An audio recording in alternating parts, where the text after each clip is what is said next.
Coffee. For many people around the world, it's the fuel needed to kickstart the day.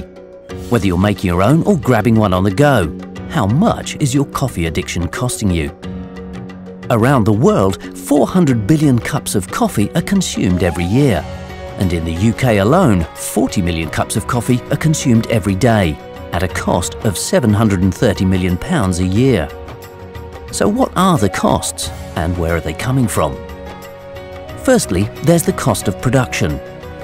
It begins with the cost of the beans. Arabica beans are considered gourmet as they're grown at a higher altitude, and its plants produce a lower yield.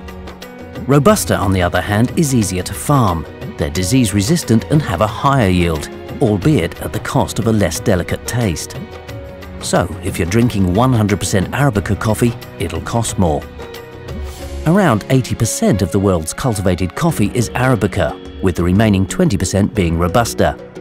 But that's just the first consideration. There's the cost of farming the coffee plants, taxes and tariffs to be paid both at the country of origin and final destination, warehouse and packaging fees, shipping fees, and costs to the coffee roasters.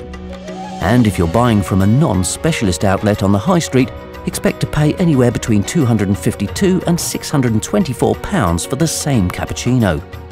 This puts the average cost of buying a cappuccino every weekday at £519 a year. Considering Britons spend an average of £359 on food, drinks and entertainment while on holiday, cutting down on coffee can lead to substantial savings.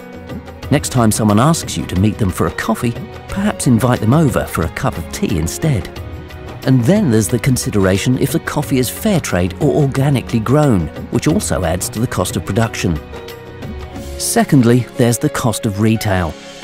If you're partial to the daily takeaway coffee, you'll need to consider the costs of the machinery, the filters, as well as the costs of water, milk, sugar, the sleeve, the lid, the cup, and napkins. Added to that, there are the building costs and utility bills to keep everything running, as well as employee wages. It's safe to say there's a lot that goes into a cup of coffee. If you buy yours from a specialist coffee outlet, expect to fork out from £548 to £663 a year for a cappuccino every weekday.